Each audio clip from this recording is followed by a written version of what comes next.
The meeting of the Valley Center City Council for June 15th, 2021 is now in session. Roll call. Mayor Cicerilla. Here. Councilmember Stamm. Here. Councilmember Evans. Here. Councilmember Davis. Here. Councilmember Anderson. Councilmember Gregory. Here. Councilmember Kerstetter. Here. Councilmember Wilson. Here. Councilmember Colbert. Here. Please join me in the invocation followed by the Pledge of Allegiance.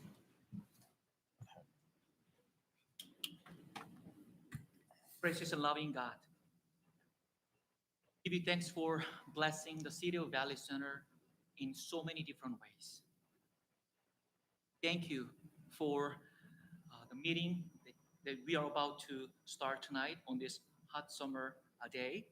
Lord, we ask your blessing upon each one of us, especially upon our city mayor Lou and our city council members, all the city administrators, EMS crews. Lord, there are so many wonderful things happening in the life of Valley Center. We ask that you bless each one of us, our leaders, with wisdom and understanding, guidance, and direction, especially vision, as they strive for people.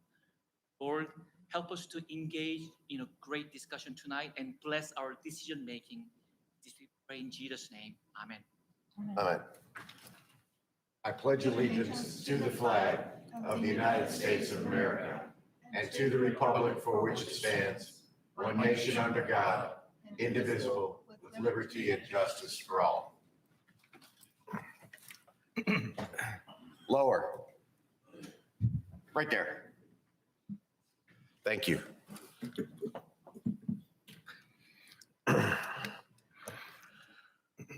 All right, we'll move on to item 5, approval of the agenda. Make a motion to approve the agenda as presented and amended. Second. For motion and a second, any discussion? All in favor, raise your hands. Motion carries. Thank you. Item 6, administration agenda, city council meeting minutes of June 1st, 2021. Move to approve the minutes of the June 1st, 2021 regular council meeting as presented. Second. Have a motion and a second. Any further discussion? All in favor, raise your hand. Motion carries. Thank you. Item 7, presentations and proclamations. We have a department budget presentations. And I'm assuming we're going to start with Public Works since he stood up.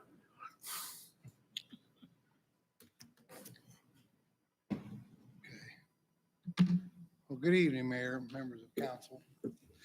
The Public Works Department actually encompasses 4 budgets.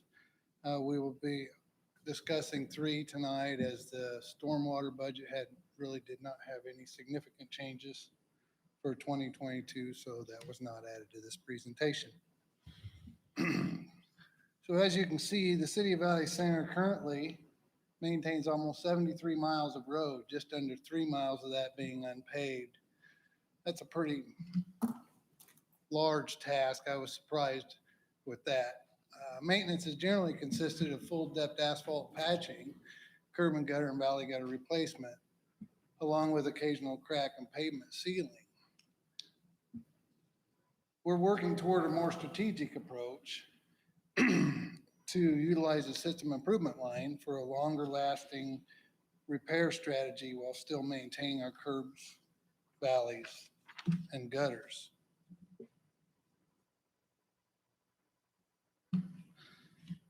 But one of the first goals for 2021 is we'd like to do a 2-inch mill with a 1.5-inch overlay on the following roads, as you see there. Pearson Construction was in town working on the Builder's First Source project and doing some road work for Sedgwick County.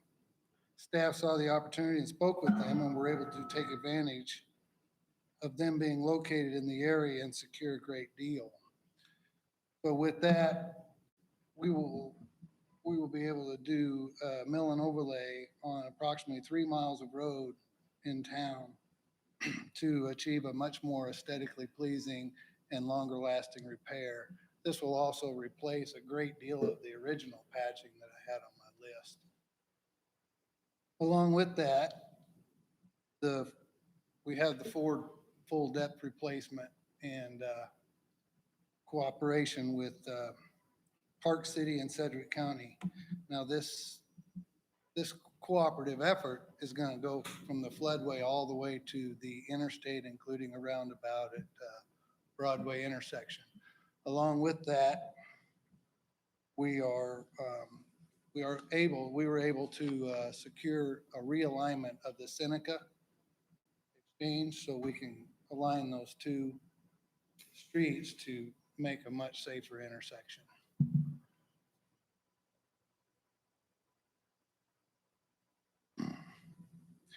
Now, along with this full depth patching, one of the 2022 budget requests is we are requesting $40,000 to enable the streets department to purchase a dual drum vibratory packer. This will be used to enable the streets department, our people, to start performing our own full depth patching. This could, along with that, we're asking for $12,000 to purchase a hydraulic breaker to go on the backhoe. The reason we asked for the one on the backhoe instead of the skid steer, you can get one for the skid steer, or you can get one for the mini excavator. The backhoe, we're able to road that anywhere in town where we're going to be able to do work. So that's one less piece of equipment we would have to haul at that point. The small vibratory packer we're going to buy is small enough that it can be trailered and taken to where we're going to do our full depth patching.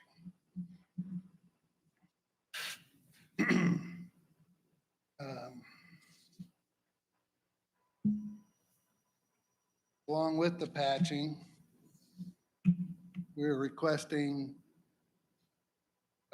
staff's requesting one additional full-time employee to be allocated to the streets department to assist our goal. So currently, the streets department consists of an infrastructure manager, mechanic, and 3 equipment operators. Well, with the enterprise fleet management, we were able to absorb the mechanic position and it can now become an equipment operator. If we add one more position, that'll give us the infrastructure manager and 5 equipment operators. What this will allow us to do is dedicate 3 folks to a dedicated patching crew. You're doing that full depth hot patching, 3 people is about minimum that you're going to need for that. Moving on to the water department. Back here, figure out where I'm at. The city of Valley Center currently maintains over 234,000 feet of water main of various sizes and about 2,344 services. This will be increasing as we add developments. This, along with ever increasing regulatory requirements, creates somewhat of a monumental task, one that is handled professionally and efficiently by our staff. One of the 2021 goals for the water department would be the water tower refinish project. Now, this project was talked about for some time. Originally, I believe back in 2018, it was delayed until after the water line project was completed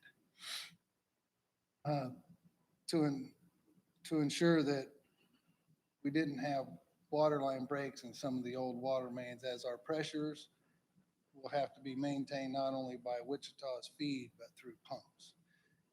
Tested that on the old water lines, it was very evident that we needed to wait until we got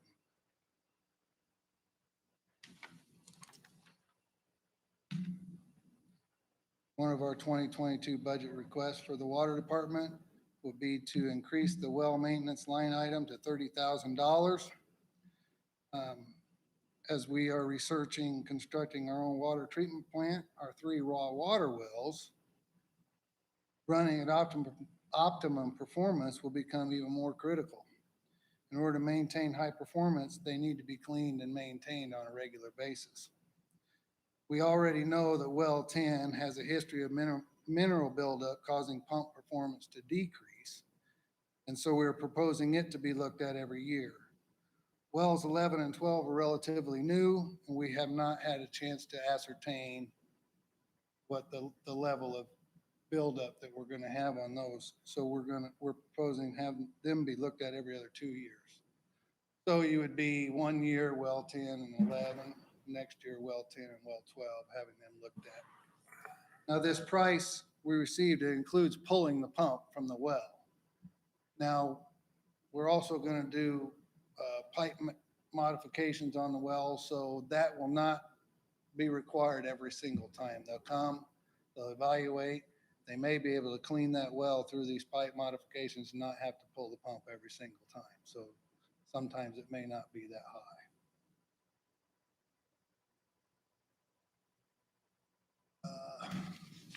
Moving on to the sewer department. So currently our Valley Center Sewer Department supports over 173,000 feet of gravity sewer main. This does not include our force feed mains. There are 6 lift stations and a wastewater treatment plant built to handle over 700,000 gallons a day.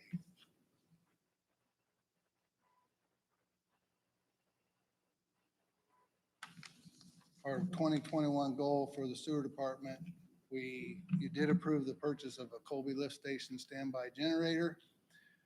That is due to be delivered here within probably the next 2 to 4 weeks. We're currently working with electricians, evaluating, putting together a package to get that hooked up. Going through, there is some unforeseen things we have encountered over there with the electrical. So we're working on getting prices and bids and getting a strategy to get that hooked up. This is one of our oldest lift stations and has relatively high flow right now. We have to respond with a portable generator and a power outage. We have about an hour before this wet well starts to fill, which could cause flooding of basements. One basement flooding could virtually pay for that generator and more.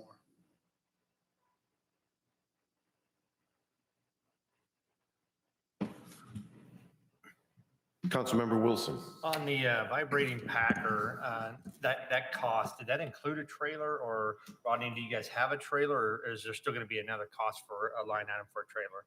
We have a trailer that'll haul that one.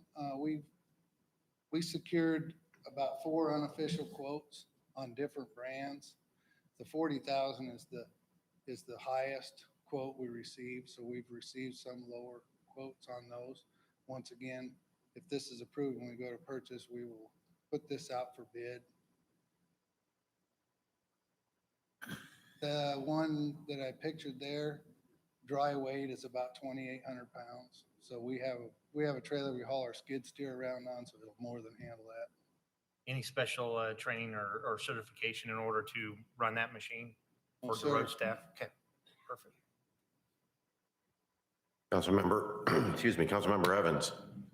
On the tower, you mentioned cleaning the interior and so forth. How long would the water tower be down if we're doing that? Oh, we're not here, Josh. Is that going to affect our water consumption or water usage? No, sir. No, so our water pressure can be sustained off the booster pump station that the city of Wichita has in place.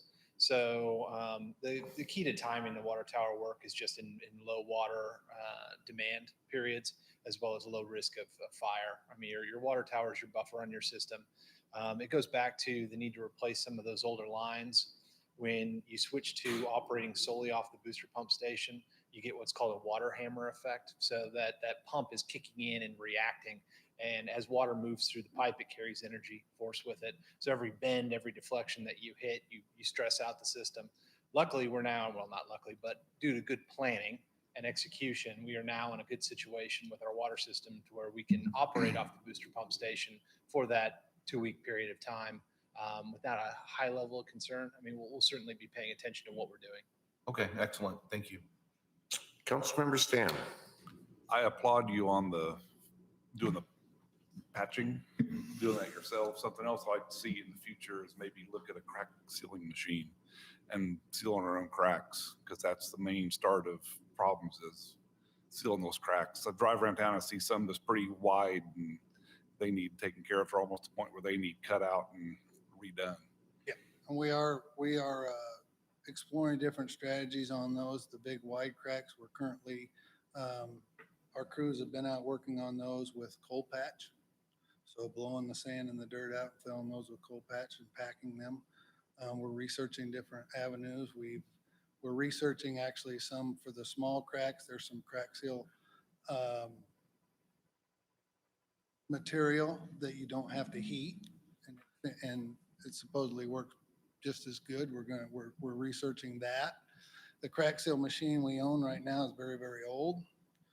It's going to require a great deal of work to get it running like it was. So I'm also researching the possibility of budgetary, what it would cost to lease one. So when we need to do crack sealing, instead of owning a crack seal machine and maintaining it, when we need to do them, go lease it for a week, do some crack sealing, take it back to the person that owns it. Councilmember Kerstetter. So mine question has to do with the wells. Yes, sir. That was the one well we didn't replace a few years ago. I see your head shaking. Thank you, Mr. Golka. Since we're looking at a treatment facility, do we need to start adding a little bit of budget to potentially add or replace that well as well, or? Well, if we maintain and clean it on a schedule, we've been assured that once it's clean, it's performing, it's pumping at its rated, Okay, okay, sounds great. gallons per minute. So far. And we only have so many water rights, so much water rights. So Oh, we right. have to, we'll get to a certain point, we have to shut one of them down anyways. Okay, We're only allowed to pump so many gallons out of each well. that's right. I remember that discussion now. All right, I see no more questions. Thank you very much. Thank you. Who's next for the gauntlet? Oh.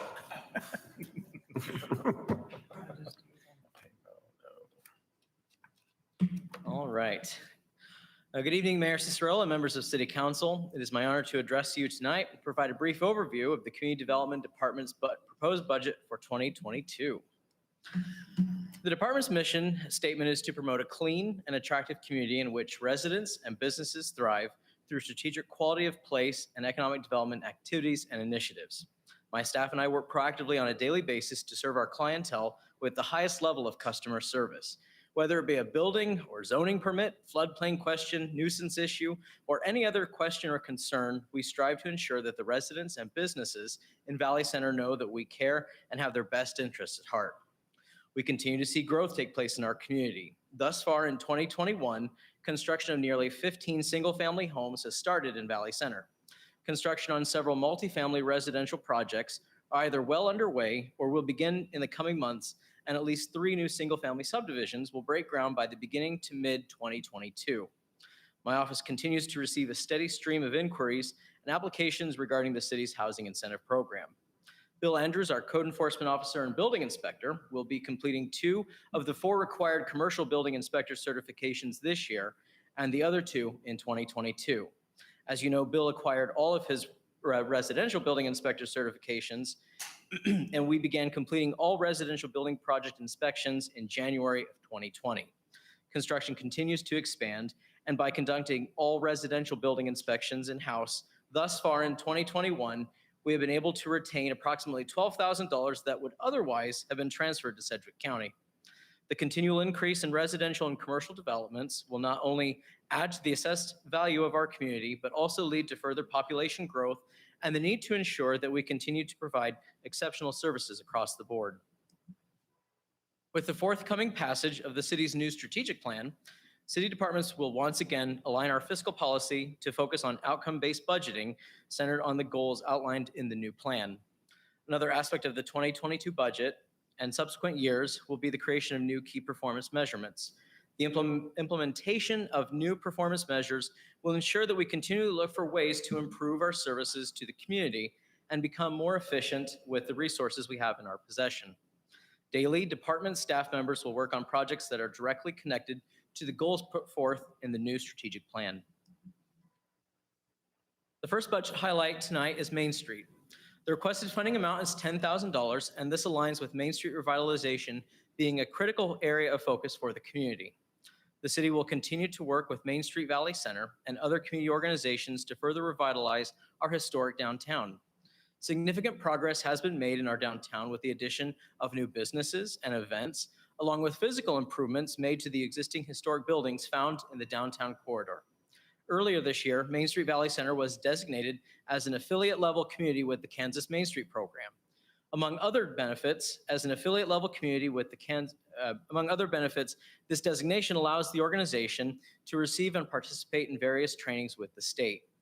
Main Street Valley Center will strive to obtain the designation level certification whenever the state puts out a call for applicants, which will hopefully be in 2022.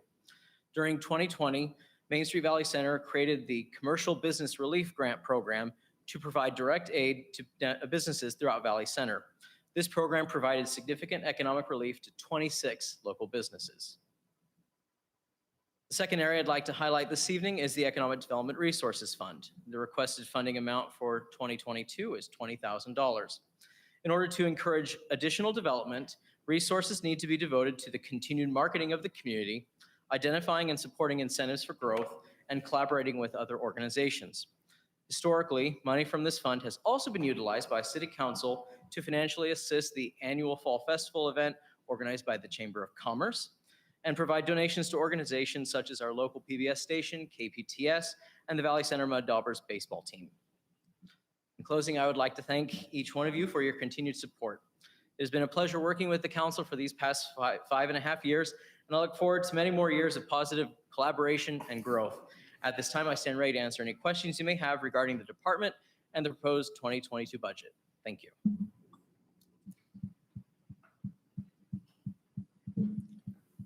I go sit down right now. Nobody's lights are coming on, so you are done. Thank you very much. All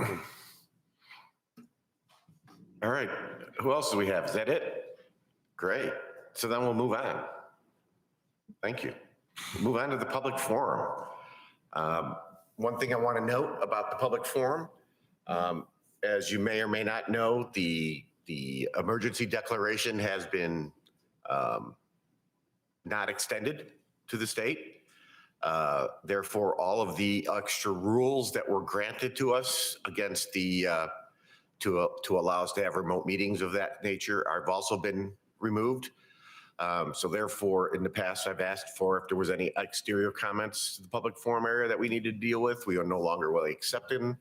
They will have to come and appear in person in order to do that. So I just wanted to get that out. I read that article today, so I wanted to make sure I said that.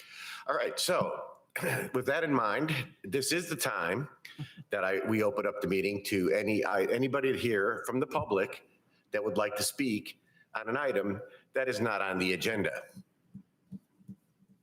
And seeing none, we will move on to the appointments item.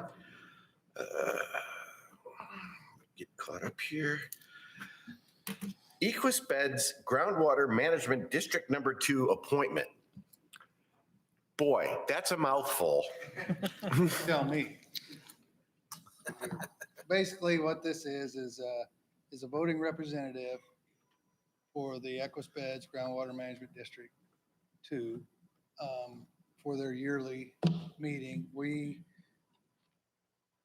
as a water rights owner through our 3 wells are allotted to have a representative, a voting representative, Equus Ground Management. And your previous representative apparently stepped down or isn't available anymore. Yeah, I would like some history on this because I surely don't ever remember going over this in the past. Good evening, Mayor and Council. Yes.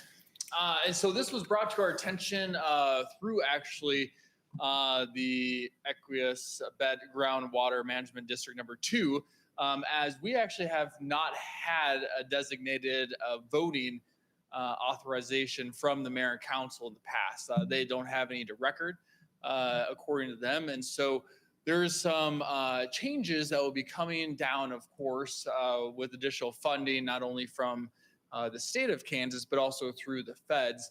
And so they're really trying to make sure that everyone is following their bylaws and constitutionally meeting in the required manner. And so all the entities, and especially the municipalities who were not aware that we had a voting right on this board, were notified. There will be an actual vote for new board members in the July meeting. And so this had to take place prior to that. So Valley Center had representation to actually vote on the new board that would be taking over this district number 2. I do know that local area community leaders are on the slate of candidates to potentially be on that board, including representatives, I know from Derby, from the Wichita area, from Bel Air, and so on and so forth. So this just allows Rodney Eggleston, and then as the primary voting member, and then myself as the alternate, just in case of his absence and being unable to attend that meeting in July, and then the quarterly meetings that are supposed to take place thereafter. Councilmember Kerstetter has a question. I actually have two. He has 2 questions. First, how big is this district? Is it the county? Is it bigger than the county? Is it Great state? question. It's a great question. You don't know yet, do you? I have no Okay. idea. That's I okay. can get that information and get back to you on that. All right. Next question, and this is, I think I already know the answer, is Nate, position titles. I don't want either one of you to leave, but if you do leave, then Public Works Director and then City Administrator would be our go-tos. But so that, I guess we have to name somebody, correct? Okay. Yeah, you just have to name somebody, and then Okay. if we transition, then you just Redo it. Okay. and then you just reappoint somebody at that time. It's just one of those weird questions that, That would be easier than, at least that's the way that I kind of read what they had sent me to. no, that's fine. That's all my only 2 questions. And All right. the resolution's in front of you. Oh, there's a resolution.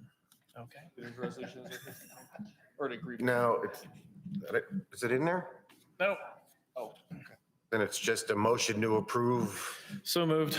Second. Yes, that.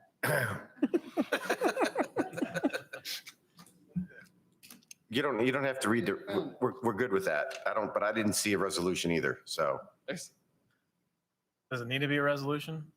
No, this is just, just hereby affirms, and then it just states, the municipality and then the person that we're naming as our duly authorized representative. Yep, just fill in the blank. Yeah. That's okay. And Mayor, you hadn't seen or heard of this before? Never, honestly. And how many years? I've been here on the board since 2007. Yeah, so I'm sorry I didn't have the answer for you. No, you're good. It's really just kind of, hey, the slate of candidates need to be approved. We don't actually have a board or voting members. Wow, wait, we have an answer? Yes. All right. Oh, there we go. That's a large area.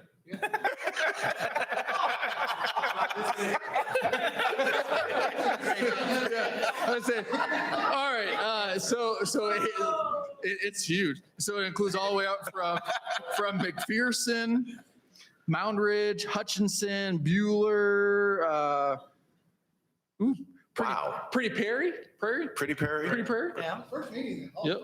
There's a lot of Sharpie lines, it looks like here. Mount Hope, Mays, Bentley, but not Newton, interesting enough. That is weird. So it kind of jogs around Newton and everything west.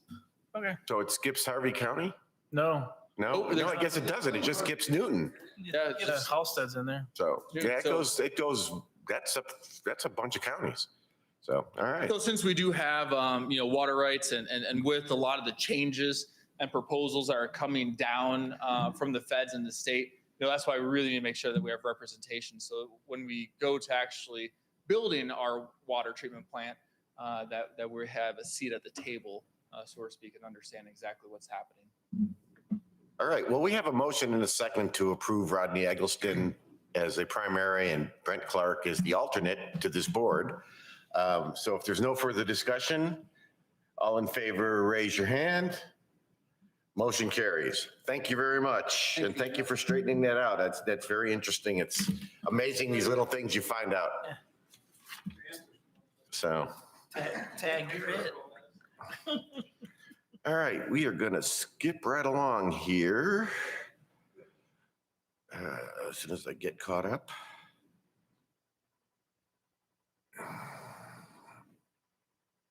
Okay, we don't have any committees or commissions, no old business, so we'll move on to new business item A, budget presentation first draft.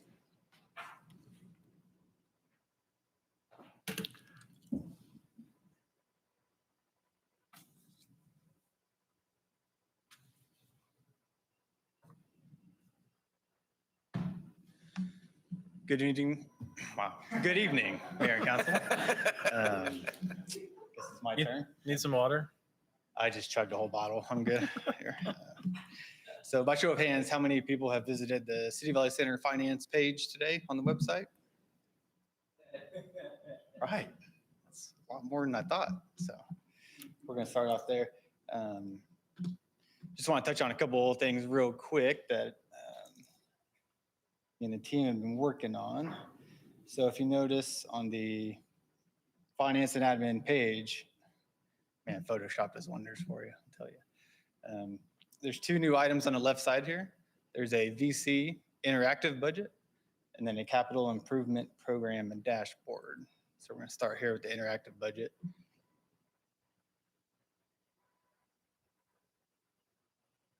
I don't know why it's wanting me to sign in.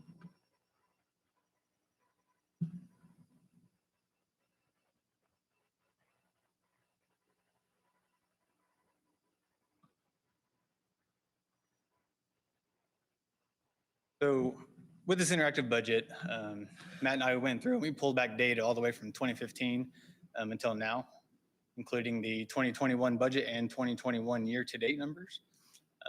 And through this little interactive dashboard here, you can turn on these drill down features and then you can just go in through each fund. It'll take it to each department within the general fund. You can look at parks and public buildings, personnel services, and see how much they spent on salary in 2020. Pull down control, you can select multiple years. And it'll show you everything in each of those years as you go through. So it's kind of like a, I don't know if you ever need to know what parks spent in 2015 for salaries, but it's there. It's just a good interactive tool that anyone can use. Then you just drill back up. You can go back up to the top there. Down here, you can change your expenditures to revenues.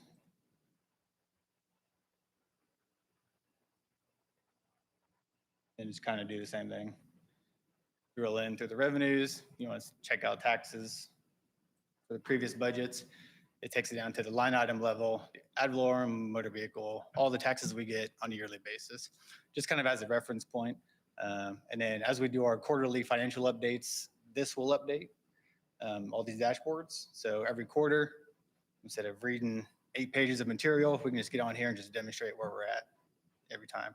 And then this is available on the website. Anybody can click on the page, click through it, and see how we're performing. Just a couple more things to point out here. These lower columns here, these lower numbers, if you come over here to the left side, this little handle here, you can drag this down where these columns kind of make sense. Because the disparity is so large between some of the columns, you drag that down and you can just see what's going on here. If you do forget some of the instructions on how to do this, if you just highlight this little question mark,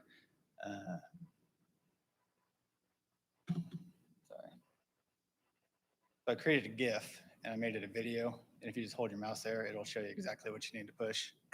Push the down arrow, drill through, go back, push the up arrow. It shows you every step you need to take there.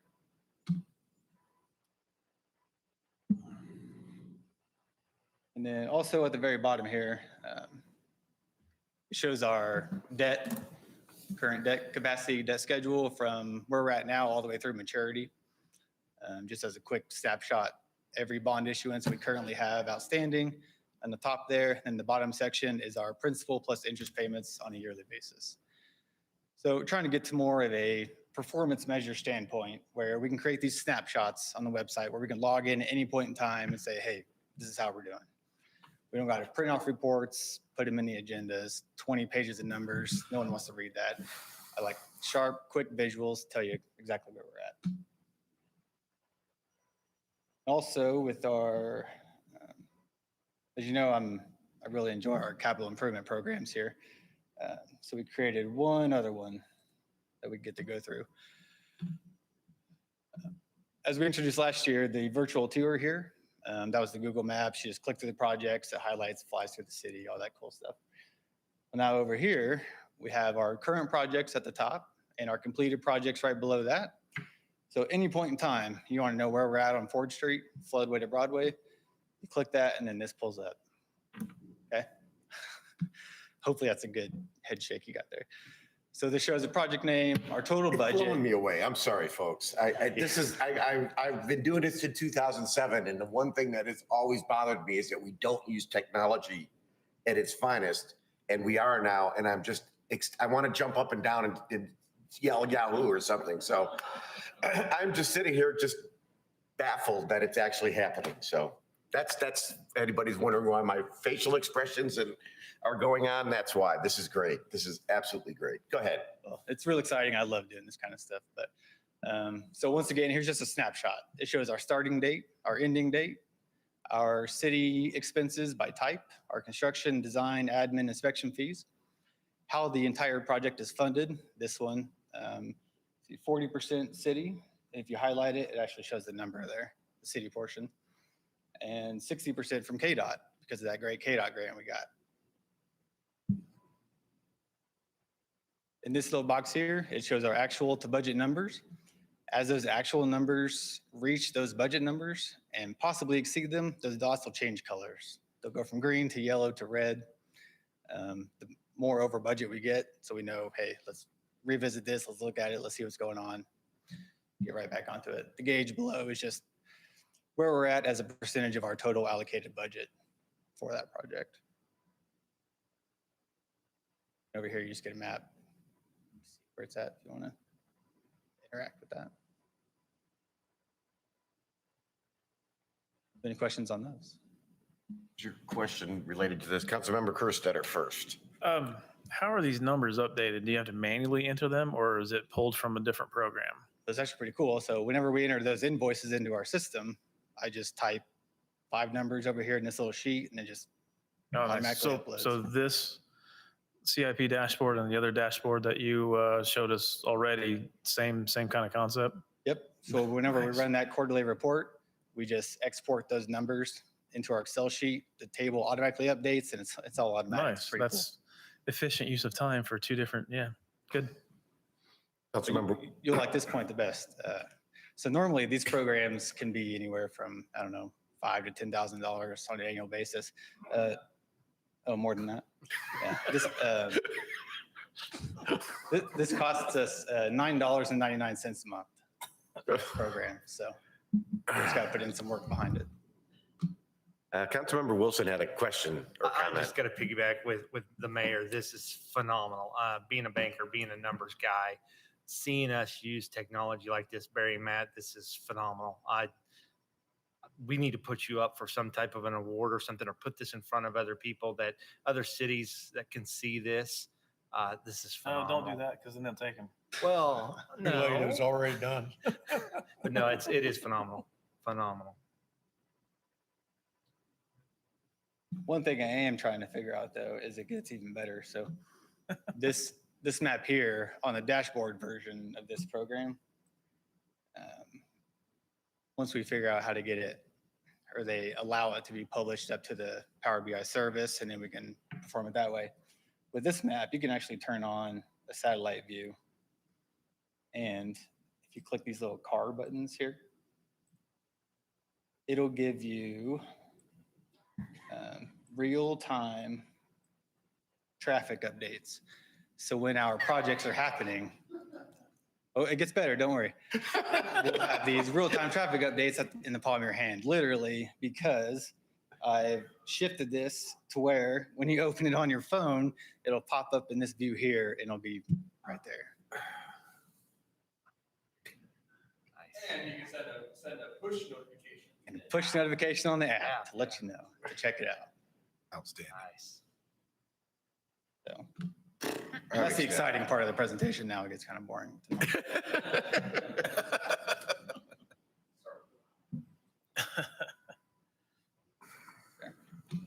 So. All right, so our 2022 budget. We received our numbers from Sedgwick County. We had a 3.31% increase in our valuation this year. And it totaled out about 59.1 million, which created our revenue neutral rate at 53.192 mils.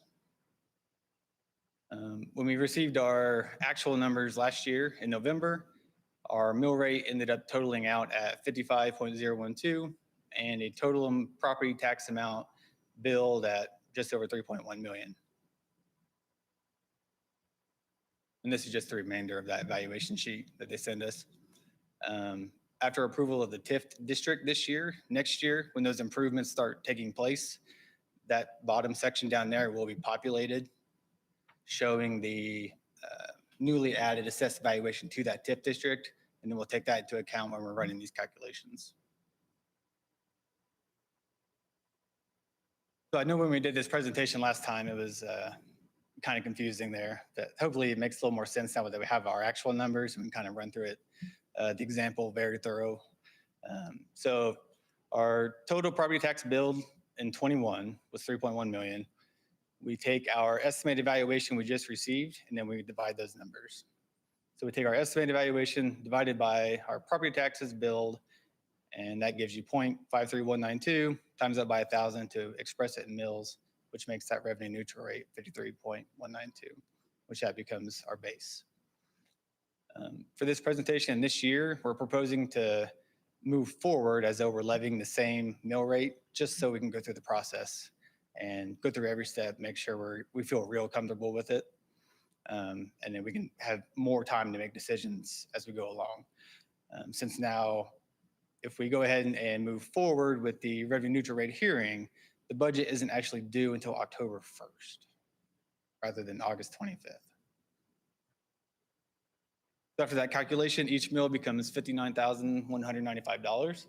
And you take that by the proposed mill rate, and that gives us our new property taxes that will be levied for 2022, which equates to an increase of $107,000, $107,737 for 2022. So I'm just gonna start off with the enterprise funds real quick. Here's just a reminder of their revenue sources. They're all usually based off user charges and fees on a user fee base. So for water, here's just a quick overview. We're still doing that wastewater treatment plant subsidy until 29 when the other sewer debt falls off. Still maintaining our water reserve transfer. As Public Works Director Eggleston mentioned, that $30,000 for the well maintenance is included. That one last server that we need to upgrade will be next year, $7,500 for that. It also highlights moving the vehicle replacements to a newly created fleet management fund for our enterprise venture. And then $20,000 in there for extra water meters, just due to all the potential development that we'll need to purchase those meters. So estimated fund balance will just decrease slightly over 100,000 for 22. Wastewater, similar situation, the manhole rehabs at the Zebron coatings. Once again, that debt service I just mentioned will expire in 29, where the sewer fund or wastewater fund will then take over the full amount for the wastewater treatment plant. With that bond, we had that $450,000 remaining over that we have since reallocated towards the Ford Street water line that will go parallel with the Ford Street full depth reconstruction project. And then wastewater share for the server, with a small decrease to fund balance for 22. Stormwater still handles its yearly $175,000 debt service payment. We kind of ran out of the small projects for the system improvement line. So as was presented in 20. We've just been allocating that towards our Ford and Meridian projects to lower that initial amount we will have to bond for when those projects come due. It's straight even revenues to expenses for 22. Solid waste, not much here. It's essentially a pass-through fund. The only highlight was we began our new partnership with Waste Connections. Remained with them for 5 years. Admin fee still the same. Here's just a recap of the requests: the server upgrades, water meters, well maintenance, manhole rehabs, Xeron coatings, pretty standard stuff on a yearly basis for those. Recap on our taxing and special revenue funds here. They're all, not all, but general fund, library, bond and interest, employee benefit, and emergency equipment are supported through ad valorem property taxes. And then various other revenue sources, special alcohol, special parks funded by state alcohol distributions, county transfers, state transfers for the special streets fund for that gas tax. Here's the mill levy comparison between our current year of 21 and the 22 proposed. As you saw in the budget letter, KP&F is being recommended for the 22 budget, and the only difference between the KP&F and non-KP&F version is that 1.1 mil difference there between general and employee benefit. With KP&F, we need to transfer that to assist with those KP&F employee portion payments. Without it, we can leave that mill in general fund. But we'll explain that a little bit later on when we get to employee benefits. So with that 107,737 increase, that's how it divvies out per taxing fund that receives property taxes. So general fund, just over 40,000, 25 to 28 for employee benefit, bond and interest, 8,800 for library, and almost 2,000 for emergency equipment. The library proposing keeping the mill levy the same at 4.5 mils, roughly that 8,800 increase in revenues. And just as a reminder, this fund is intentionally over budgeted.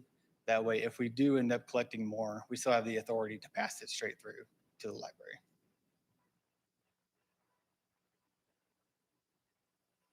Bond and interest fund, once again, has a dedicated mill levy. A couple years ago, we presented the goal of moving this fund and getting its mill levy up to 18.5 to be able to handle our current debt service as well as our future debt service. Well, over the past 2 years, we've received almost 10% in valuation increases, which has relieved that burden. And then doing that last refinancing where we saved over $900,000 in interest makes our payments drop to the point where we can essentially leave the mill levy the same currently. And then we'll revisit that later on during the fiscal year 23 budget season. Employee benefit fund, dedicated mill levy once again. This handles all the payroll benefits for our general fund employees, as well as medical claims for the entire city. It handles all payroll taxes, the CAPERS portion, Medicaid, FICA, health insurance, all the good stuff.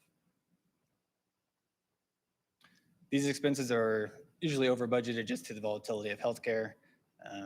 And since we are now partially self-funded, the claims aspect of that, it can fluctuate a great deal. But we've been very well off the past several years. And with that, a note on that claims funding, normally our experience ratios, we only use about 60 to 70% of our actual expected claims amounts. We still transfer those expected claim amounts over to the fund that pays those. So at the end of the year, when we only use 60 to 70% of that amount, we get to transfer that leftover back into fund balance. If you see those fund balance over the last couple of years, it's gone from, 70 to 100,000. Now it's at a point we're at 375,000 in fund balance. So we're building that up. We have a great cushion for if we experience a high year in loss ratios for staff health insurance claims. So with that and creating that cushion, we're able to propose our KP&F proposal. As you remember, Captain Vogt presented at our last meeting, and this is one of the high points of that presentation. And we as administration are recommending the approval of this as well. it allows us the ability to broaden our net when we're recruiting, and it has a major impact on retention of all of our current staffing. As you know, Valley Center has been rated the safest city in Kansas, according to SafeWise. I, for one, would not want to lose anybody due to better benefits and better pay in other areas. So let's bump ours up and get to where we need to be able to retain and keep all the great personnel we currently have within the Public Safety Department. Most other surrounding agencies already have KPNF, and the wages are starting to go up drastically. Bel Air announced their starting wages for a certified officer around $24 an hour. We need to get to that point. I mean, we could raise wages now, but we're still going to be in the same spot we are without the KPNF benefit behind that. Because the vesting period with KPNF is 15 years, it's hard to get somebody that already has some KPNF experience into a CAPERS position in order to hire them and keep them on staff. Any quick question? Councilmember Kerstetter. It's not going to be quick. So can you explain these percentages? The local fixed rate and then versus, so that top portion versus the bottom portion. So these percentages here are what the employer pays.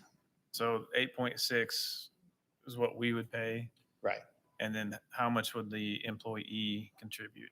So with CAPERS, all employees pay the 6%. Right, okay, so I'm talking KPNF. With KPNF, the employees, it goes up to 7.1, Okay. 7.15. So it's basically, it's a little bit better than 1-to-1. Yeah. So if they put in 7%, we put in 8% or 8.6%. Well, with CAPERS, the employee puts in 6, the city puts in 8.6. With KPNF, the employee puts in 7.15, the employer puts in the 22.93.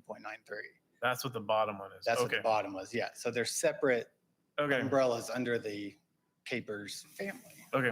so to speak. It leads into my next question. Can the current CAPERS users transfer those funds into KPNF?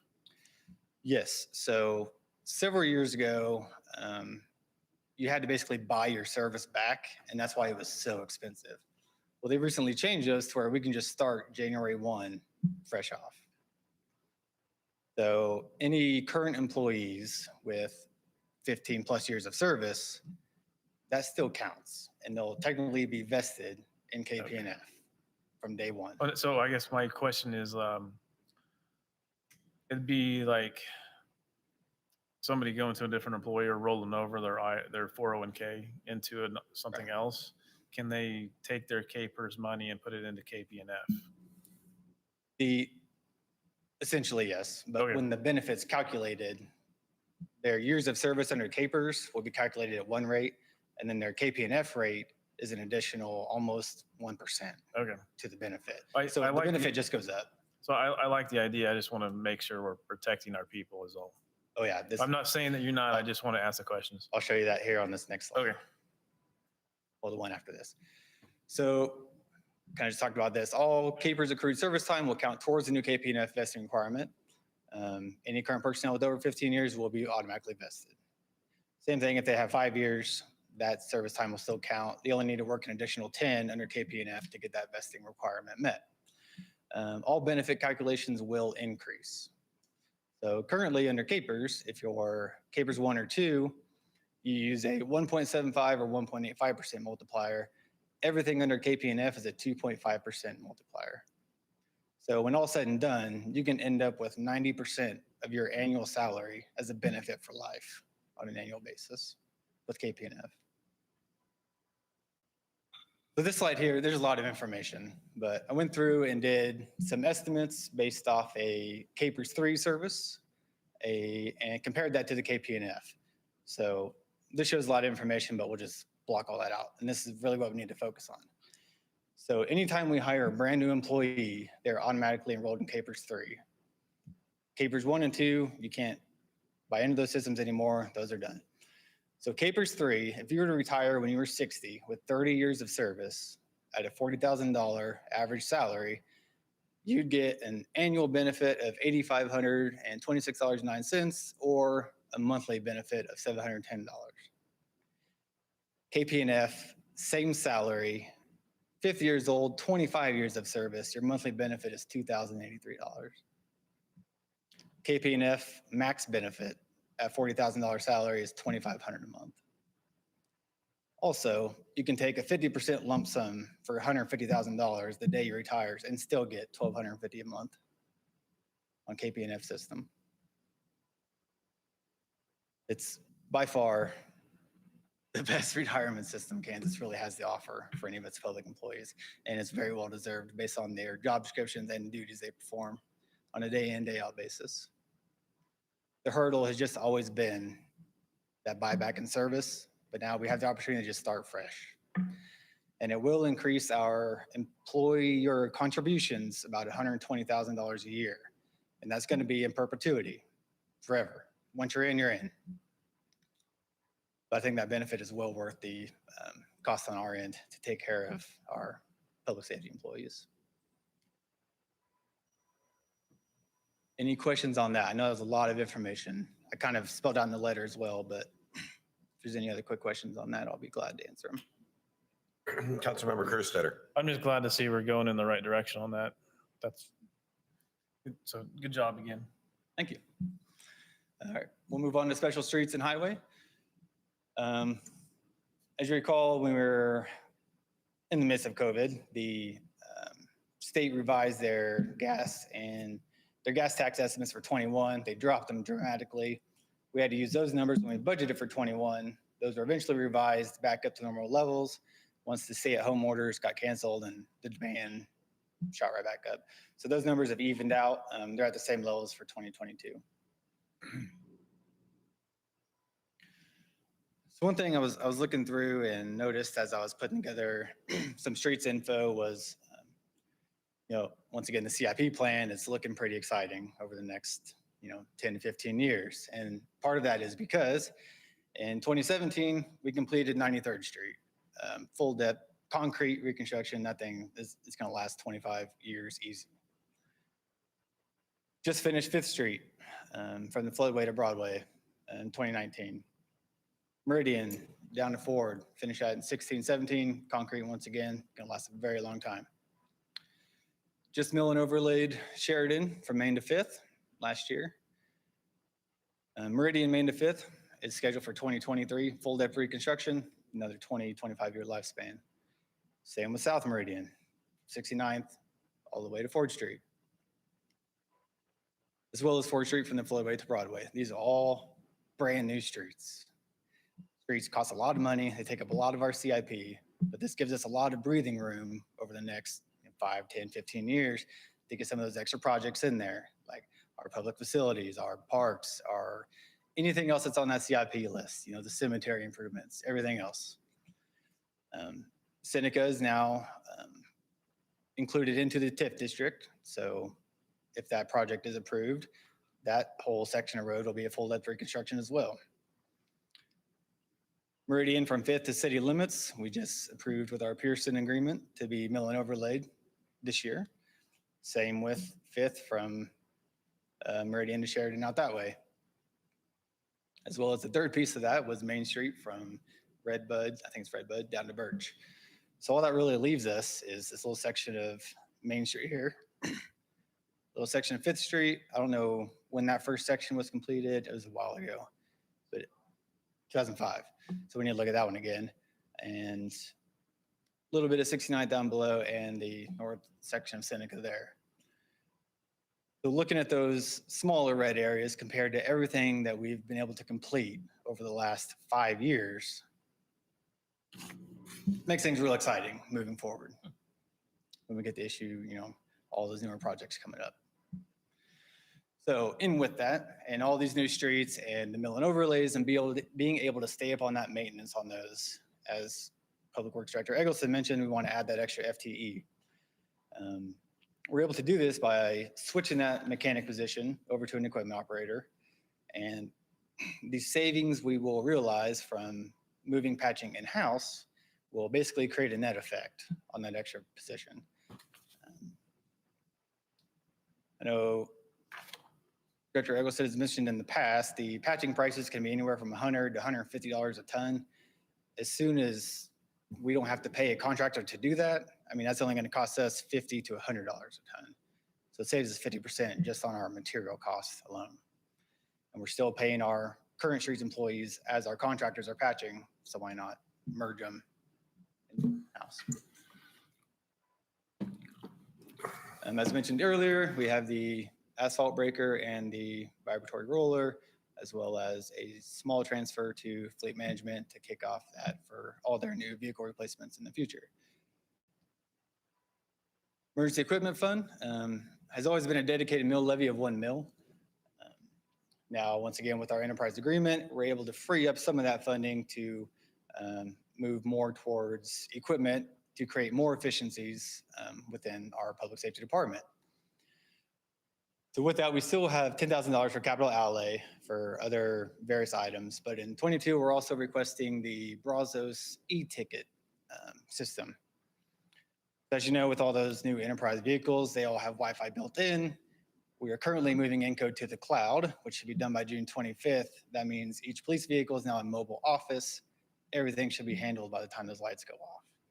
No more paper tickets, no more manual entry, no more double entry from public safety to city hall with the court clerk. It increases efficiencies and just streamlines the entire process. So we hope to get that done as well. General fund. So for the first draft budget for 22, every request that has been in the presentations has been included. And right now we're at $119,909 over revenues. So, I mean, with all those requests in there, that's really not pretty bad. And it does include the awesome, exciting Christmas tree. I knew that was That'll light up the town. So as we make adjustments, if you guys want to remove anything, that's fine. Brent loves the tree thing, so kind of go through those. These are the requests that were outlined in the letter, broken down by department, performance pay increases, some new computers, some funds for national conferences, and some public safety gear, the EcoDevo line items from community development. As you see with these broken out, it leaves about $1,750 for miscellaneous requests throughout 22. If anything just randomly comes up, that'll be our buffer or our amount to have some flexibility with in that area. Parks and Public Buildings Director Owings wanted me to mention that one of the HVAC replacements we had to go ahead and replace currently. It failed and it's a mandatory requirement right now to have some cool air in there with over 100 degrees outside. So that just took $5,000 off of that one. I think those kind of round out all the requests. As a note, as the budget stands now with KPNF included, the 2 Hustler mowers, the public safety roof, and the HVAC replacements will be coming out of equipment reserve and our building equipment reserve fund. Equipment reserve has a very strong fund balance. The building equipment reserve is about $116,000 right now. So I'll drop that down about half. Councilmember, excuse me, Councilmember Kerstetter. Can you go back one slide? The pool pump, I know it's $5,000, but when's the new pool coming in and how does that play into this? You had to expect this question. I think all of next year will be more of the ironing out the concept and design phase, and then construction won't actually start till 23. Okay. So All it's a right. ways out right now. So this is just like a Band-Aid till we can get it replaced. I don't know all the details on that Well, one. and we'll actually, we'll put this pump on so to where it actually will work with what the upgrades will be Okay. in the renovation that the outdoor existing pool will have. And so we'll probably either be able to reuse or use that pump that we purchased. It's just, we're not sure it's going to last much longer. So we'd rather be, on the safe side and making sure the pool's ready to Okay. go for, Well, and at least summer 22 and 23, I was depending upon thinking- construction time. I was thinking construction was starting next year, not 23. So that's, Yeah, we all want it to Yep. start next year. Yep, no, we'll see what the revenues are coming in at, of course, and budget for it. School district, is over 6% increase in their mills. So, we want to make sure to account for all 6 or those 60. 6%. Okay. 6. I thought he said 62. Thank you. for clarifying that. I think it's like 6.2 or something. And so yeah, we'll, if anything, we can probably actually classify that underneath of that same project and use some of the cash from the sales tax that pay for that too. Okay. Are there any other questions? I think he's done a phenomenal job as usual. Councilmember Wilson? I also have to agree with that. Thank you, Mayor. So truly, I guess I'm trying to put this in the simplest of terms, but the difference in the budgeting basically is the KPNF addition, correct? Yeah, so that brings us to our next slide here. So what we kind of need to decide tonight is, I want to get your feedback on the KPNF. If you want me to bring back the comprehensive budget with that built in or not, and then feedback on the department requests. If there's anything, just you want to cut out right off the top, or you want me to still include everything in there, how it currently is, or it's kind of that general feedback there. Councilmember Kerstetter? I'm going through my notes, so sorry. The bunker gear, why isn't that part of the emergency equipment fund? Or is it and I just missed it in the? No, that's been built into the fire department. Okay. Their funds, so they actually created a new equipment replacement schedule. So Okay. that fulfills our Okay. annual replacement there. You answered that question. I had another. So I was looking at the economic development line items, sorry. Community TV commercial and KPTS. Why are they so high? And have they just,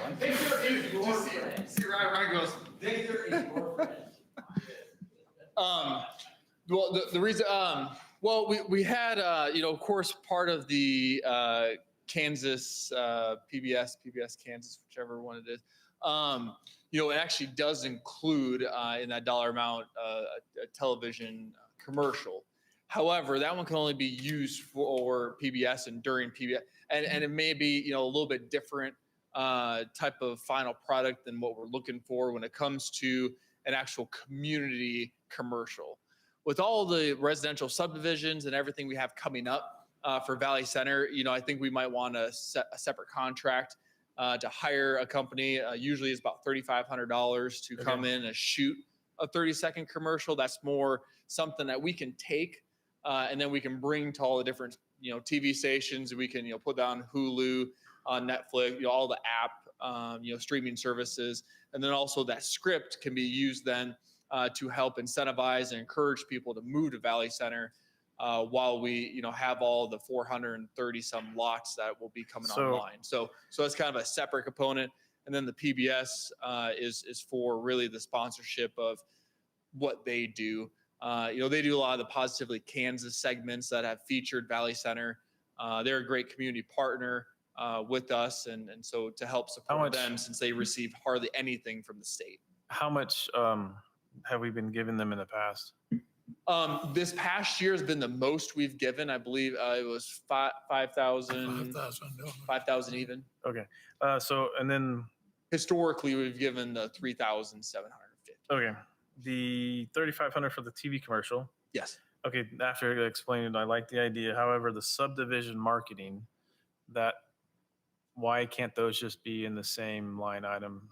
And maybe That subdivision marketing was a separate component that included a lot of billboards when the land bank was going on, that we actually partnered with the school district and kind of had those in some of those key locations. And so that was kind of a separate component versus what we're looking for in terms of a more community-wide, focusing on quality of life and some of those things. So Okay. the subdivisions more specifically direct marketing materials. That could include, yes, the billboard as well as The home show. ad with Cox Media. Okay. Recall that we did the ad. So there are a lot of different options that we can. Yeah, we ran some. I could never find it. I don't know what, but it was on Cox, and we had great results. I mean, only from have the their internet. I don't information. have their TV, so I Probably That- haven't seen it. I only have their internet, not their TV, so. Well, it was on the internet. Oh, then I didn't see it. The browser on the side or the Oh, bottom. okay. It was a browser ad. Oh, okay, cool. And then I'd kind of like to see us give a little bit more to the mud daubers, but if we can, great. If we can't, I don't want to see us go any less. But you'll see why after a while. That's all I have, I think. Councilmember Gregory. Do you need a motion on the KPNF? I think we should switch to KPNF. I think you should go ahead and plan to do that in the next budget. Yeah, Second, I can, if we need a motion. I don't think we need a motion. Okay. If, We don't need a motion. We need a direction for him right now, so he knows how to put the final stuff together for us, so. when we Do the approve the KPNF. budget, that's when that'll happen. Yeah, so if a consensus of nods is good enough for, yep, so, yep. And I think $45,000 for a Christmas tree is excessive. Yeah, that's kind of irking me too, guys. We saw. Neil's not here to defend himself, but I've been wanting to turn something red, so I'll just turn that red and we'll just do that for now. But And remember, if you do recall, we're not going to spend that much from city funds, but try to fund and sponsor and, fundraise for those things, apply for grants. However, we have found a very affordable option for this next year that Neil's actually going to personally drive, inspect the tree in all its glory. And so we might go in a different direction as well, but we want to make sure, to be thinking outside the box. But yeah, Neil has been finding every potential tree in the Midwest. And so there might be a more affordable option that we're going to at least do this year. This is just something that you got to program in some happiness and cheer and jolly, as Al Hobson would say.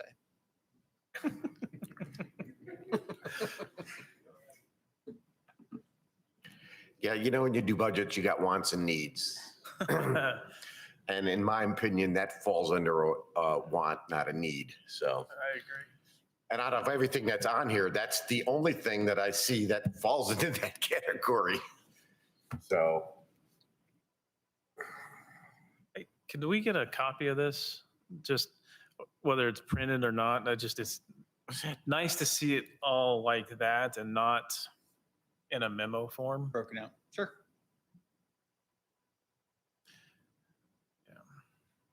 is there anything else, council members, that you saw in there?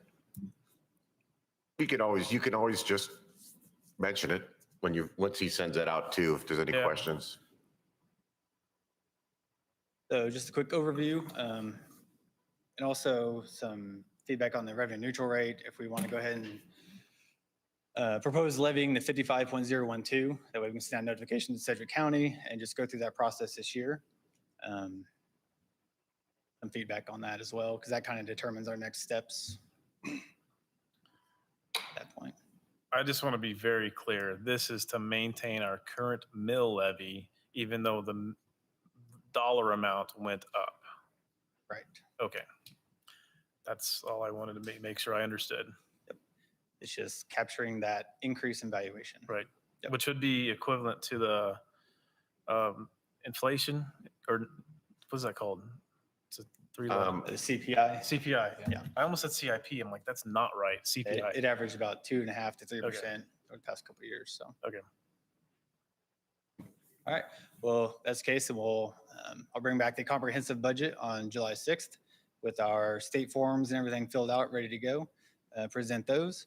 We'll send Sedgwick County that notification, since that's our only other meeting before that valuation notice is due on the 20th.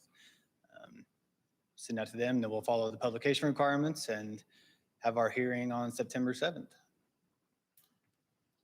Forward from there, so. You say September 7th? So the tax rate hearing and the public hearing, or the tax rate hearing has to be held between August 20th and September 20th. And our only meeting in between there is September 7th. Okay. So kind of up front loads everything, and then we got 3 months to kind of. Sometimes I really wish our legislature would actually think about what they're putting in paper. Just once in a while. Allow for more than 30 days. Well, that's all I got this evening. Thank you very much. Great. Is there anybody that needs to take a 5-minute break before we continue? I know I don't know how much longer this stuff's gonna take, but I know with the executive session is still gonna take a few minutes. If anybody want to take a quick 5-minute break or move on, I don't care. I just thought I'd bring it up. All right. Moving on to item B, approval of water tower design. Good evening, Mayor and Council again. So we had a tremendous response in the water tower design that we posted, for about a week here now, and or 2 weeks, and it was just phenomenal seeing all the participation. What was the final number, Barry? 1,985. So just under 2,000 votes were cast. Now, 15 of those were in paper form, and so we went ahead and added those in digitally. So all this information is everyone that we received, but just so you do know, transparency, we did get 15 paper ballots that I uploaded personally. So, and the winner was Barry. All of his charts and stuff. Oh. Is total option is 1. And so the option number 1 by Brick Mob received 1,359 votes. Option 2 with a close second there with 542. And then option 3 had a strong showing at 84 votes. Now I know that the totals don't add up between inside and outside. The reason is because when I posted it, I didn't even think about adding in that element of inside and outside Valley Center. And within the first, I think 10, 15 minutes, we had almost 75, almost close to 100 respondents. And I was like, are these people inside Valley Center or are they outside? Well, we should probably ask that question. So that's a good question to ask. And so that's why those numbers don't total up. But the total respondents of the 1,985, that is the total that we did capture. And so option 1, as you've seen there from Brick Mob, was the number 1 vote getter from the public. Option 2, of course, from Valley Offset here locally in town, had a great showing. And then the third one from the high school students, that they did a phenomenal job with that, with option 3 there. So now the ultimate decision is yours. And we will then put that into the bid packet. Sorry. The way you're presenting it, sorry. It is. So I'll stand for any questions. Councilmember Kerstetter. So how many people voted more than once? What's that? How many people were able to vote more than once? And so we can break that down, in the background and the IP addresses. There weren't any that jumped out with too many. There were a few that voted for 1 and then 2 again, but not the same one again. It was weird. How many of them from the Brick Mob voted for their design? Well, inside city limits, as you've seen, it was far more than outside of city limits. Well, no, I know. So we had. That's just a honeycomb is a bee, not a hornet. That's all I got to say about that. It looks like a honeycomb to me. Sorry. I think it's supposed to. Wasp nest. But a hornet's nest does have the same type of pattern. I just Trust me, sprayed I 2 know. in my I had a house. and huge come one see in my them. bushes.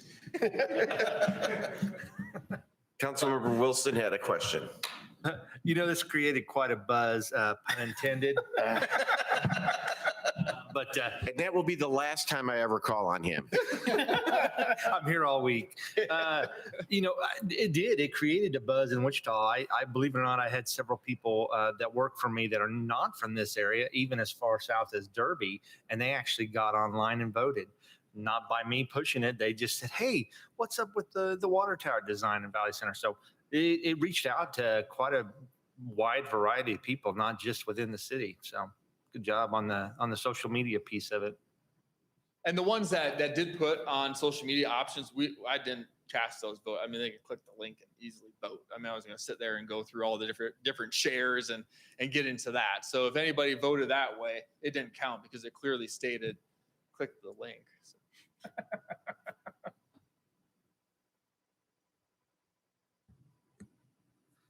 Well, Not just your typical, no offense, engineered block letters type of a water tower design. I'll make a motion to approve design number 1 to be painted on the water tower during the rehab process. Second. all righty. Well, we have a motion and a second for our option 1. Is there- Chris, I believe it was Chris. Is there any further discussion? All right, well, as you all know, we all like to do what the citizens asked. And I will personally tell you that was not my choice. But it seems to be, obviously, people like that one. So with that said, having no further discussion, I will, all in favor, raise your hand. People want. All opposed, same sign. Motion carries 6-1.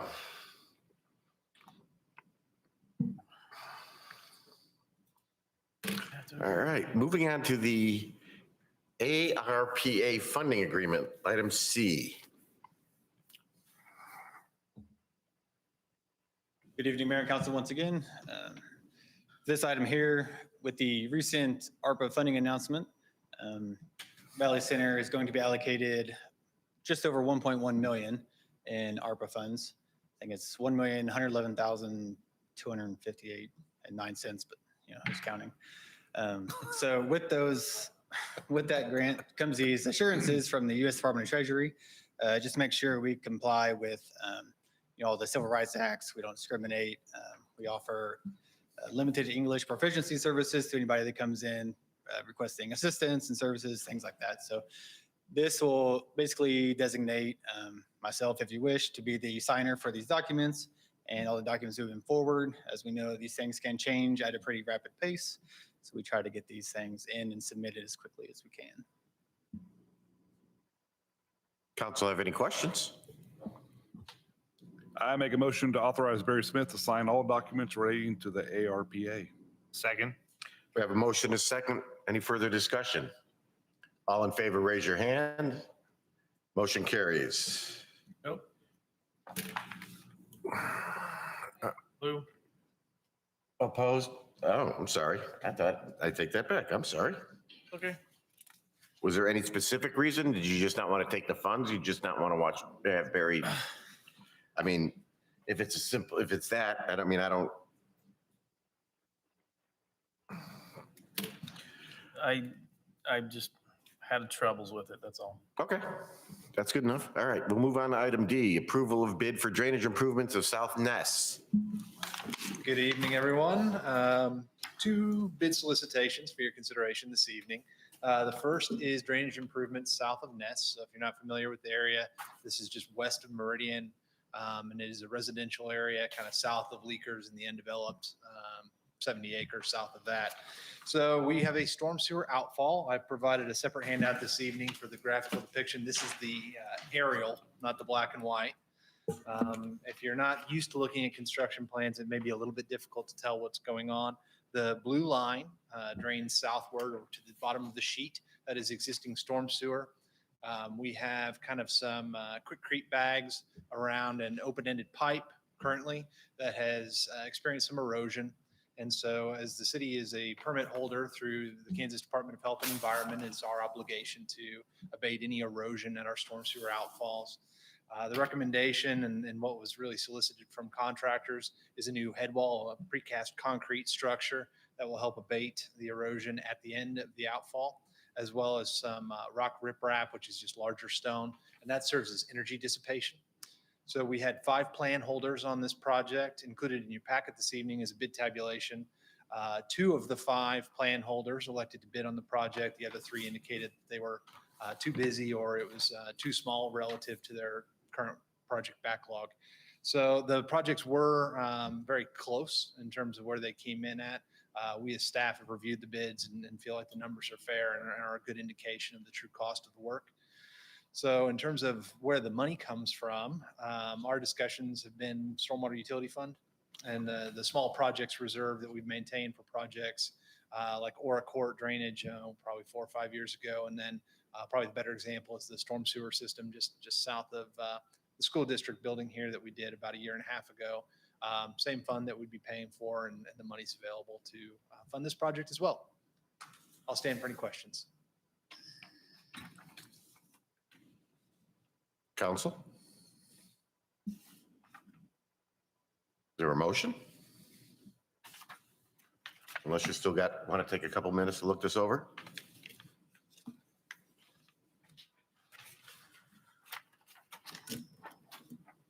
Guess not. Okay, is there a motion? I make a motion of approval of the low qualified bid from McCullough Excavation in the amount of $48,493.26. Second. We have a motion and a second. Any further discussion? All in favor, raise your hand. Motion carries. Thank you. All right. Item E, approval of bid for water line relocation along Sheridan for the leakers Thank you, Mr. Mayor. project. Sorry. Got me with the delay there. So the second project is for water line relocation. We've actually talked about this a couple of previous council meetings. Builders First Source has taken over the Leakers building. They're expanding that facility. There's an existing water line that loops around the current property that needs to be relocated in order to accommodate all of the expansion and investment that they're putting into that property. So the city elected to take the lead on this relocation as it will be a publicly maintained line. So we want to make sure that it's designed and constructed and inspected in accordance with all of our standards. So we took the lead on that. We had 5 plan holders. We received 5 bids. All were qualified. You'll see that there's a pretty wide range. That is the current temperature of the construction market for underground utility work right now. So a lot of people, like the higher ups, have a very healthy backlog, but we're still seeing some competitive bids, and you're seeing that in the bottom portion. I think the difference that you're seeing between Pearson and the second low is the fact that Pearson is doing all of the work for Builders First Source. So they have underground utility work for storm sewer and sanitary and some other things that are going on in that property that we as staff are currently reviewing through the site plan process. So, I mean, they've already got excavators and utility crews on site. And I think you're capitalizing on that reduced mobilization cost.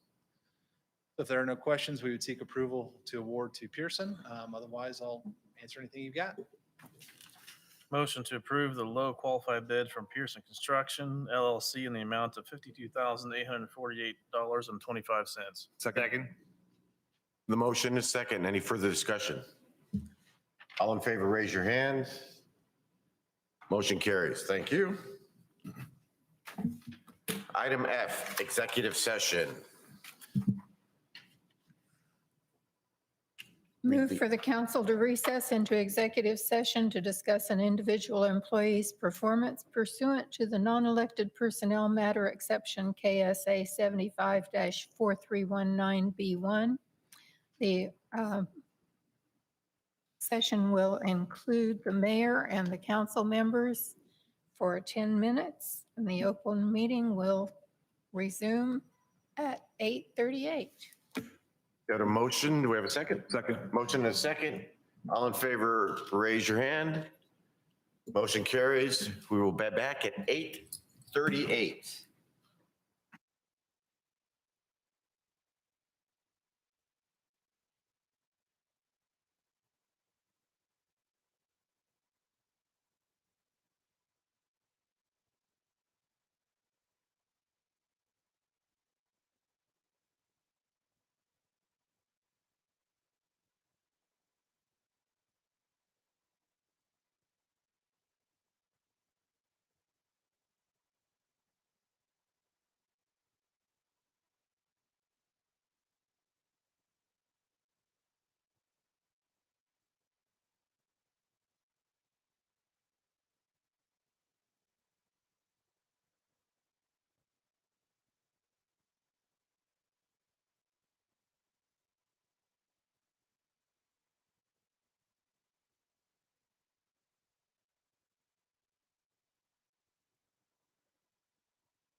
go ahead and report.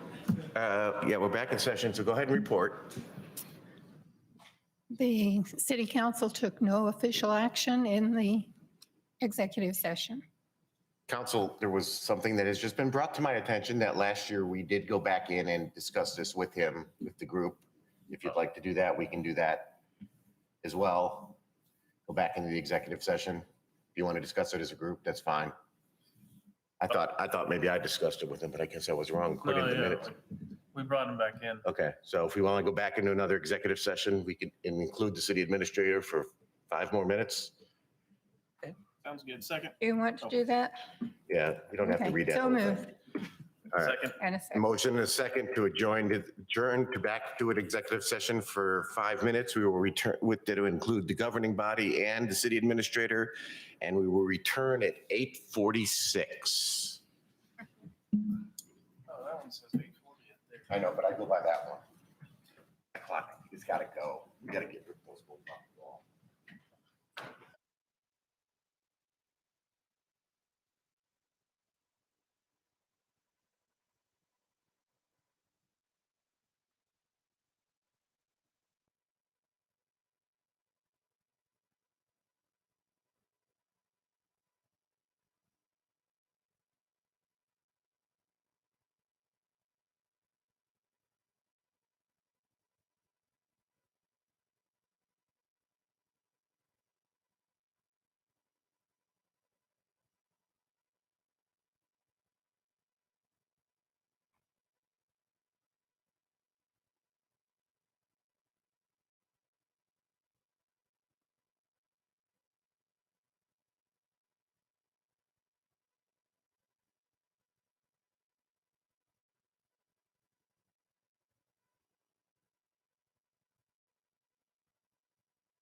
You need to report.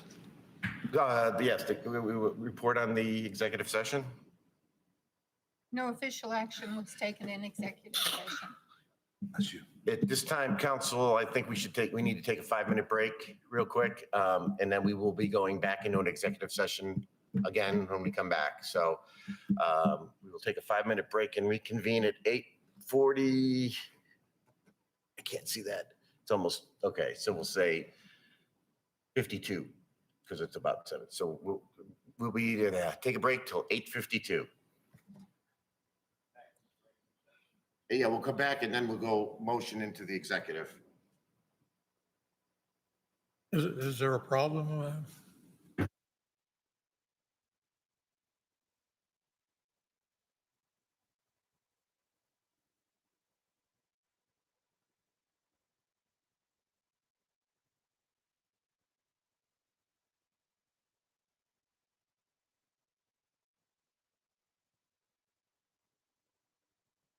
I'm obviously not thinking straight right now. Blinders on. Okay, So moved for the 5-minute break. we got a motion. Got a motion and a second to adjourn for 5 minutes. All in favor, raise your hand. Motion carries. Thank you. Now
Turn me on. Here she comes. That sounds. Wow, yeah, I'm not thinking. Okay, we'll bring the meeting back into session. Do we need a motion? And I think the mayor's losing it tonight. yeah, it's been a long week already. It's only Tuesday. So yes, we will need another 10-minute executive session motion, please. Include just the governing body. Make a motion that we adjourn for additional 10 minutes. Second. Second.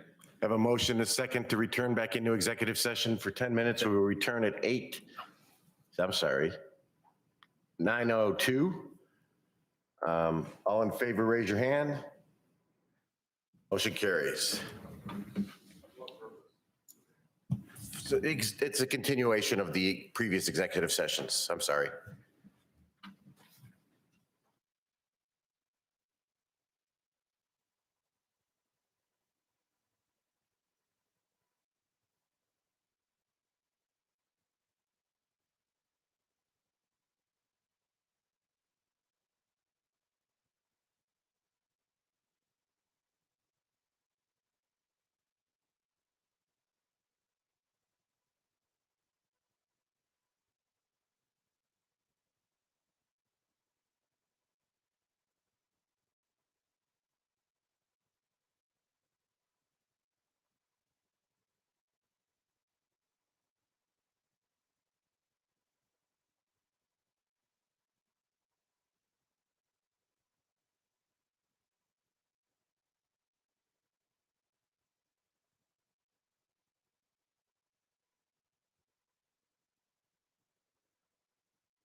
Just stay standing, right? We're good, right? Yep. Yep. Governing body was in executive session. May we have a report, please? This time, there was no action taken at the executive session. All righty, we need to return one more time into an executive session. May I have another motion? Yep. Motion for council to recess an executive session to discuss an individual employee's performance pursuant to the non-elected personnel matter exception, KSA 75-4319B1, the open, to include the city administrator and the governing body for 10 minutes. Second. A motion and a second. Any further discussion? All in favor, raise your hands. Motion carries. We will return at 9:14. Ish.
We have to wait. That was 14. Was it? Okay. This is when I speak, right? The governing body has returned. Maybe we have a report. We, governing body and city administrator met in executive session. No official action was taken. Is the right terminology, right? Okay. All right, perfect. So now you make the motion. Oh, let's see if I remember. Motion to approve City Administrator Clark's raise of 5%, increase to his 457 contribution to 6%, 5 extra days of vacation, Contract extension. contract extension to 2025. At 5? I don't know, was that 5? That's it. I think that's what we got. Yep. Okay. Second? Okay, we have an emotion and a second. I'm not repeating it all. Unless the city clerk needs clarification on the items. Was there 5 items? Okay, there's severance.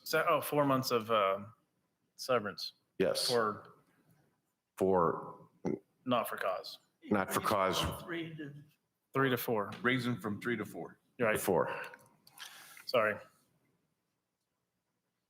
I apologize that we can't take notes and bring these things back out here. So this is kind of a collaborative effort to go through these things and have to bring them back out. It's kind of, sometimes it's not worth, it's be nice to be able to bring notes in and out of those meetings. But anyhow, so we have a motion and a second on the floor. Like I said, I'm not going to repeat all that. Hopefully it's in the record correctly. And so if all in favor, raise your hand. Motion carries 7-0. All right, let's move on and get on through this. So item 13 is the consent agenda. Motion to approve consent agenda as presented. Second. We have a motion and a second. All in favor, raise your hand. Motion carries. Get over to staff reports. Mr. Schreck. Mr. Owens is not here. Chief Newman. Mr. Eggleston. Mr. Golka. Mr. Arbuckle. Mr. Smith. They must be tired. Mr. Clark. Oh, I gotta do it, Mayor and Council. I'm sorry. Well, good evening again. Want to thank you for your vote of confidence as we move forward for another exciting 4 years. Also want to really commend all of our department directors, especially Mr. Barry Smith, and Mr. Matt Kane, for all their work on the budget presentations, for preparing the budget documents, for all of the technology side of things that have been incorporated into it. Really commend Barry Smith for all of those efforts that will be on the website. So I hope the public, as you're watching and viewing with us this evening, probably all 4 of you that are still with us, that you do check out our website. It has a tremendous amount of resources and information. And as you can see, Valley Center is moving forward in the direction of improving on efficiencies, effectiveness, and providing the best quality of life. And I'm proud to be your city administrator. Thank you. Thank you. All right, move on to governing body reports. Just real quick, I can't explain how ecstatic I am that the way we moved to technology and done the things that we've done just recently, the app, the great budgeting stuff with the maps and the interactives, that stuff has just been, again, I'm still giddy about it because literally, guys, being an IT guy, this is something that I've been pushing from day one since I've been here, is to get us caught up, and the amount of time saving this actually does in labor. I mean, you don't see it, you won't see this in the budget really, but the cost and the time that it's saving our people from just wasting putting paper together is just immensely so. And thank you again, Mr. Clark. I'm glad we're going to keep you around for a little more. So that's all I had. So Councilmember Stan. I just did what Lou said. Councilmember Evans. I have nothing. Councilmember Davis. I just want to think, Barry, that your presentation was great. It made it so much easier to understand. And budgeting is always tough to understand. That's I got true. A couple things. My wife wanted to say thank you for the potholes being filled around. She was greatly appreciated. She's got a new car and she's very touchy about it. Yeah. And then the other thing is, I like to be pro-business, but I think at this point that I think the pallet signs tied to the light post have outlived their temporary, that's in my opinion. Which sides? Yes. Oh, okay. I will address that, Councilman Davis. So she actually had forgotten that the last farmer's market. And so as soon as we had identified it, she did move it and she apologized for accidentally leaving that up. Typically that's up on Saturdays and then takes it down after the 1 o'clock. One And it was on Meridian and the one on Main Street. Yeah, she just completely forgot. And so she apologized to City Hall staff and also to Mr. Schrack and Mr. Bill Andrews. So our code enforcement officer, he was all over it. Yeah. I don't have a problem with the signs. It just, if they stay there like a permanent sign, they need to be better than a pallet tied to the post. Absolutely agree with you. Okay. That's it. All right, Councilmember Gregory. I have a question for Mr. Golka. Have you scheduled the meeting with BNSF yet? We have not. No, that is on our immediate list of things to do. If you give me the opportunity, I'll report back at the subsequent council meeting with a plan of action and a meeting date. Wow. Okay. Sounds good. Thank you. Councilmember Kerstetter. I want to do a shout out to the Mud Daubers for their baseball clinic. Picked up a hat while I was there. Oh, look at that. Yeah. Look at Yeah, that. it was pretty nice. Like both my kids went and they liked it. So I just want to try and get a game in, but that's all I got. All right. Councilmember Wilson I have nothing. and Councilmember Colbert. Yeah, I have a few things. First of all, I'd like to thank Barry for the presentation, and I'm glad you changed from purple to yellow, because this morning I could not read that, the other percentage on there. That looked good. This morning, the city administrator, the community development director, and I met with a group from WAMPO staff members and did some talking. I think it benefited the city. We'll see probably within the next couple months whether anything that we said was good. And I hope that in the long run, we keep on doing that. The other thing is I have the same problem in my area as already been mentioned. We have signs on the road for gutters, cleaning. Yeah, I was going to mention that to you. They just popped up.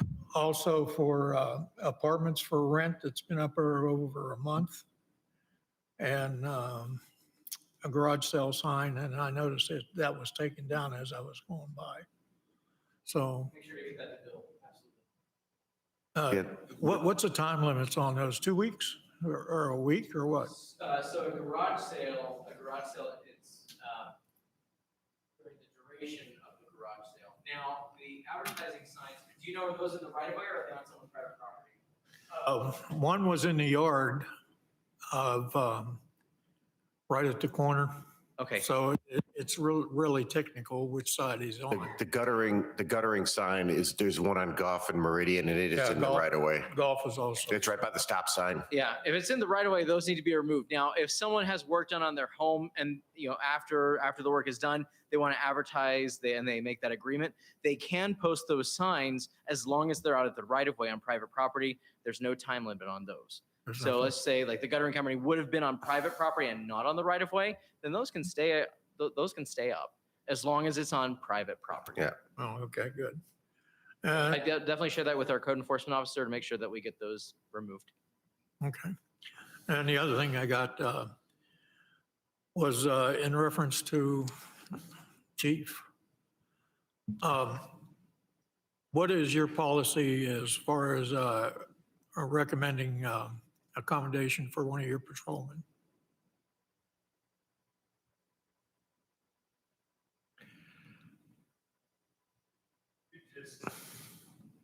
We actually have an awards banquet we're planning for next month, so you could send me an email. Would a letter be sufficient? A letter be sufficient? Yes. Okay. I just wanted to check with you before doing that. Other than that, if there's no other business before the council, I'll make a motion the meeting be adjourned. One more second. City Administrator has one more thing. I apologize. I forgot a very important thing. So He had his birthday already. last Tuesday was Councilman Evans' birthday. And so I missed it on June 8th. So happy belated birthday. I wasn't gonna let you get away with it. All right. That's Thank all I you. have. Sorry. Thank you. Go ahead, Councilmember Colbert. If there's no further business before the council, I recommend that the meeting be adjourned. Second. Motion is second and adjourn. All in favor, say aye. Aye. Opposed, nay. Meeting adjourned. Thank you.